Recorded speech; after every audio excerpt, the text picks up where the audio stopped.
Scam, ये word सुन के आपके माइंड में क्या आता है? दो तेरा दो मेरा। मतलब लाइफ में कभी ना कभी किसी ना किसी लेवल का स्कैम हम सबके साथ ही होता है। लेकिन क्या आपको पता है कि इंडिया में आज तक कितने बड़े बड़े लेवल के स्कैम्स हुए हैं, वो भी सिस्टम के छोटे छोटे लूप होल्स की वजह से। और इंडिया में तो इतने तेजस्वी लोग हैं कि वो कोई ना कोई तिकड़म भिड़ा के बस अपना काम निकालना जानते हैं। तो ऐसे ही स्कैम के ऊपर कुछ टाइम पहले एक सीरीज आई थी स्कैम 1992 के नाम से, जो कि इतनी हिट हुई कि इसी फ्रेंचाइजी की एक और सीरीज सोनी लिव ने रिलीज करी स्कैम 2003 के नाम से। तो जैसे स्कैम 1992 उस टाइम के स्टॉक मार्केट स्कैम की कहानी थी, जिसमें हमें हर्षद मेहता की स्टोरी देखने के लिए मिली थी। सिमिलरली स्कैम 2003 भी अब्दुल करीम तेलगी की स्टोरी है, जिन्होंने उस टाइम पे एक बहुत बड़ा स्टैम्प पेपर का स्कैम किया था। और जिन लोगों ने स्कैम 1992 पहले से देख रखी होगी, उन्हें पता होगा कि हर्षद मेहता वाला स्कैम 500 करोड़ का था, लेकिन ये जो तेलगी स्कैम हुआ था इसकी वैल्यू 30,000 करोड़ बताई जाती है। तो सीरीज के टोटल 10 एपिसोड्स हैं। पहले इसके 5 एपिसोड्स आ गए थे एज वॉल्यूम 1 और अब रिसेंटली इसके बाकी के 5 एपिसोड्स आ गए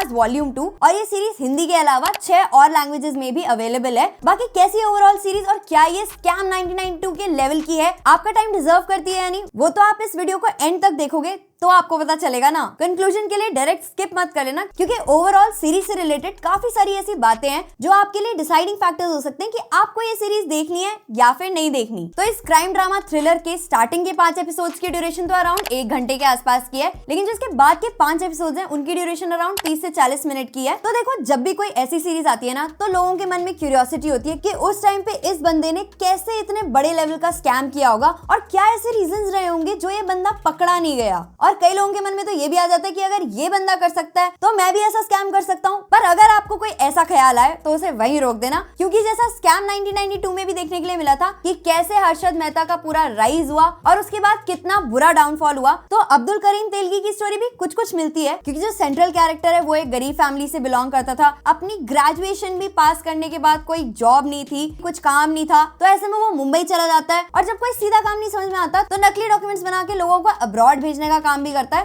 पर पकड़ा जाता है, जेल हो जाती है और जेल में वो डिसाइड कर लेता है कि अब उसको पैसा कमाना नहीं है बल्कि पैसा बनाना है। तो उसके लिए वो क्या क्या प्लान बनाता है और कैसे स्टैम्प पेपर, जो कि हर जगह यूज होते हैं, जिन लोगों को नहीं पता उनको बता दूं कि स्टैम्प पेपर एक ऐसी चीज होती है जो किसी भी लीगल डॉक्यूमेंट को पक्का करने का काम करती है। मान लो आपने एक प्रॉपर्टी खरीदी, उसके साथ एक स्टैम्प पेपर लगा दो तो वो आपका लीगल डॉक्यूमेंट एकदम कानून की नजरों में पक्का हो गया, कैजुअल नहीं रहा।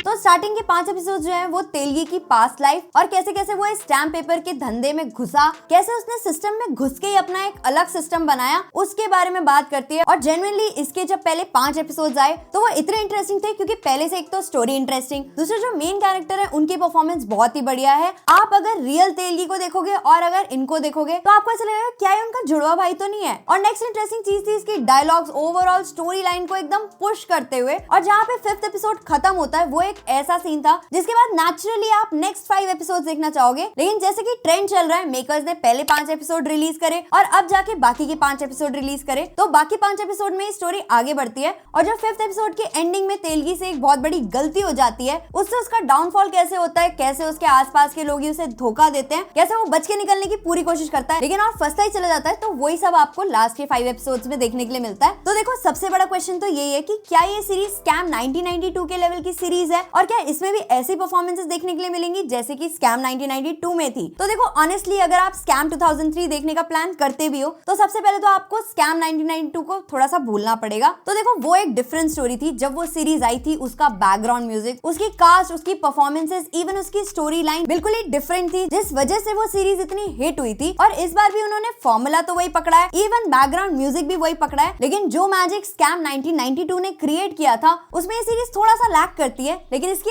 हाईलाइट है इसके सेंट्रल कैरेक्टर की परफॉर्मेंस, जो कि प्ले किया है गगनदेव रेयर ने। और उनको देख के आपको ऐसा भी लग सकता है कि यार ये तो एक लोकल सा चेहरा है, क्या ये एक्टिंग कर पाएगा, लेकिन जैसे जैसे आप सीरीज को देखते हो तो आपको रियलाइज होता है कि इस बंदे के अंदर कितनी पोटेंशियल है। और ऐसा पहली बार नहीं है कि तेलगी की स्टोरी को कैप्चर करने के लिए कोई सीरीज बनी है, इससे पहले भी 2009 में एक मूवी आ चुकी है मुद्रांक द स्टैम्प के नाम से, और 2020 में भी पेपर नाम से एक वेब सीरीज आई थी जिसमें रोनित रॉय मेन रोल में थे। और अब तेलगी की स्टोरी को एक डिटेल में दिखाया है स्कैम 2003 ने। ओवरऑल सीरीज का डायरेक्शन अच्छा है, लेकिन अगर इसका साउंड ट्रैक कुछ चेंज कर देते तो शायद बीच बीच में स्कैम 1992 की याद ना आती। और जैसे इसके स्टार्टिंग के 5 एपिसोड्स हैं जिसमें चीजें थोड़ी जल्दी जल्दी आगे बढ़ती हैं, वैसे इसके बाद के 5 एपिसोड्स मुझे नहीं लगे, वो मुझे थोड़े से स्ट्रेच लगे और ऐसा भी लगा कि सीरीज को खत्म करने के लिए उन्होंने लास्ट के 5 एपिसोड्स बस जल्दी जल्दी में खत्म करने के लिए बना दिए। इवन इसके बाद के 5 एपिसोड्स में मुझे ये नहीं समझ में आया इन्होंने टाइमलाइन किस तरीके से शिफ्ट करी। 2 साल के अंदर अंदर ही तेलगी की बीवी को व्हील चेयर पे बिठा दिया और एक ही टाइम पे काफी सारी चीजें होती हुई दिखाई, तो वो थोड़ा सा कंफ्यूजिंग और मेसी लगता है कि एक ही टाइम पे इतनी सारी चीजें घुसा दी। बाकी आपको 90s और 2000 का टाइम दिखाने की पूरी कोशिश की गई है, सेटिंग पूरी उसी तरीके से रखी गई है, कैमरा वर्क अच्छा है, इसीलिए आप काफी टाइम तक के लिए तो सीरीज में इन्वेस्टेड होते हो। लेकिन जैसे जैसे स्टोरी आगे बढ़ती रही वैसे वैसे मेरा इंटरेस्ट तो लूज होना स्टार्ट हो गया था। तो ओवरऑल आपको ये सीरीज देखनी चाहिए नहीं, उसके रिगार्डिंग मैं इतना ही बोल सकती हूँ